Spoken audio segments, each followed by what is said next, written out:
5ই August 2024 বাংলাদেশের কিছু কিছু অঞ্চলে সরকার কারফিউ জারি করছে। এই কারফিউ জারি করার কারণে আমাগো খালায় কিন্তু কারফিউ জারি করছে। খালায় মেসে আসে নাই, এই কারণে আমরা এখন কি করবো? খাইতে তো হইবে, না খাইয়ে তো থাকতে পারবো না। আমরা তো সরকারি দল না, যেমন ওগুলোকে ভাতা টাতা দেবে, পেনশন টেনশনে আইবে। তো খালায় ভালো করে কারফিউ দিয়েছে, তাই মেসের অবস্থা খুবই করুন।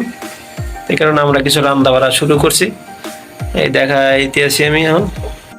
এই যে ছোট ভাই সাকিব, সে আলু কাটতে আছে। জীবনে বলে প্রথম। তুমি কি প্রথমে রান্না করতে আছো? জীবনের প্রথম রান্না করা। যখন ম্যাচে থাকতে হইলে সবই জানতে হয়, আর তুমি আস্তে আস্তে সবই জানবা, ঠিক আছে? ম্যাচ অভিজ্ঞতা তোমার নাই, এই কারণে আজকে আমরা মাংস রান্না করে খাবো। এই যে মাংস, আর এই যে ভাত হইতে আছে, এই পাতিলে ডাল, ঠিক আছে? দেশের অবস্থা খুব করুন, আর আমাদের ম্যাচের অবস্থা খুব করুন। সবাই আমাকে ম্যাচের আর দেশের লেগে দোয়া করবেন, যাতে এই কার্ফু আর যে না দেয়, আর খালা হয়েছে আর কার্ফু না দেয়।